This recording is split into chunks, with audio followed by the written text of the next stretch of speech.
No todo sí nace del propósito. Muchos nacen del miedo. Una agenda llena puede parecer compromiso, pero también puede revelar prioridades desordenadas. Al final, tu calendario predica. La pregunta es simple: ¿quién o qué está recibiendo la mayor parte de tus sí? Hoy, en Maná de Lunes, presentamos El poder del no, una reflexión escrita por Chris Simpson.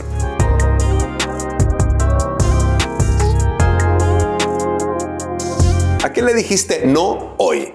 La mayoría de nosotros nos apresuramos a contar nuestros sí. Nuevos proyectos, nuevos clientes, nuevos compromisos, nuevas oportunidades. Los apilamos como trofeos, convencidos de que la actividad equivale a valor. Pero no son las cosas a las que decimos sí las que nos definen. Son aquellas a las que decimos no. Las que nos marcan, las que marcan la diferencia. Ronald Rolheiser escribió una vez: cada elección es 1000 renuncias. Decir sí a una cosa es decir no a otras 1000.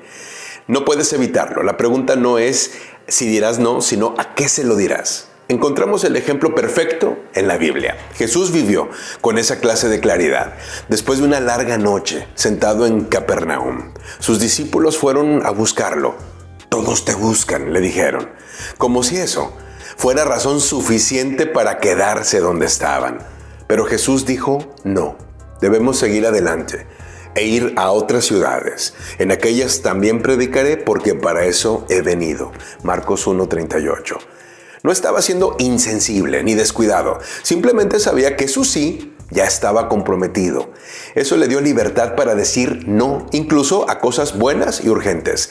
Aquí hay algunos principios valiosos para aprender a desarrollar el poder del no. 1. Evitemos decir sí por miedo. Ahí es donde muchos de nosotros fallamos. Seguimos diciendo sí por temor. Temor a perdernos algo, temor a decepcionar a otros, temor a quedarnos atrás. Pero una interminable cadena de sí no es señal de fortaleza. Es un síntoma de esclavitud. Decir sí a todo termina siendo un no a lo que más importa. Es agotamiento disfrazado de importancia. 2. Hay un tiempo para todo lo que importa. El escritor de Eclesiastés lo expresa con sencillez. Todo tiene su tiempo y todo lo que se quiere debajo del cielo tiene su hora. Eclesiastés 3:1. No es un versículo sentimental para imprimir en una taza de café. Es una declaración espiritual contra la tiranía de lo urgente. No puedes hacer todo al mismo tiempo y llamarlo obediencia. Hay una temporada para lo que Dios te ha asignado ahora mismo. Tener el valor de protegerla con un no es lo que te mantiene y la mantiene sagrada. 3. Necesitamos discernimiento por encima del impulso. El apóstol Pablo fue más directo con los seguidores de Jesús en Éfeso. Mirad pues con diligencia cómo andéis, no como necios, sino como sabios, aprovechando bien el tiempo, porque los días son malos. Efesios 5. La sabiduría no consiste en exprimir más actividades en tu calendario. Consiste en identificar lo que más importa y rechazar lo que no. Los sabios no corren más rápido, corren con mayor propósito. Entienden el discernimiento y esto es más poderoso que el impulso. 4. Requerimos entender lo esencial.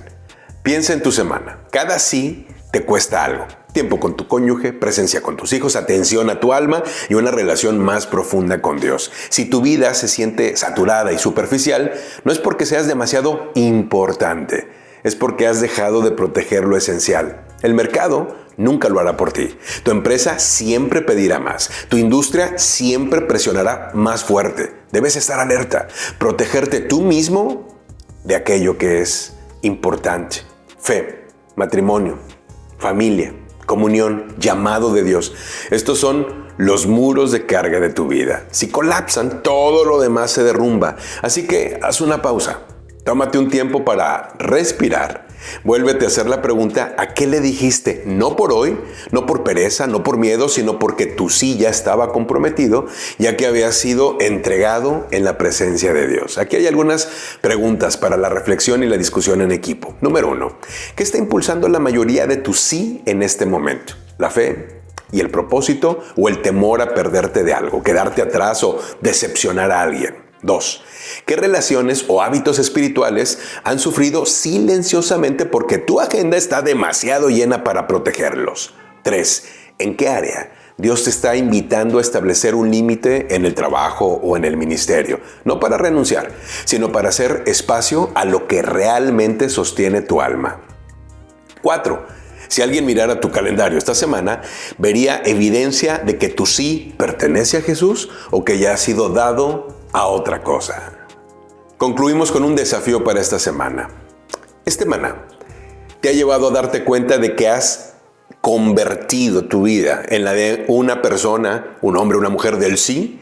Si descubres que estás aceptando hacer algo solo para agradar a otros o por temor a que piensen menos de ti, esta semana puede ser un buen momento para hacer un reinicio de tus compromisos. Habla de esto con alguien más, con un amigo, con un consejero de confianza, con un mentor o un grupo pequeño en el que puedas abrir tu corazón. Tal vez ellos también estén luchando con decir no en ciertos momentos. Oswald Chambers dijo, lo bueno es enemigo de lo mejor.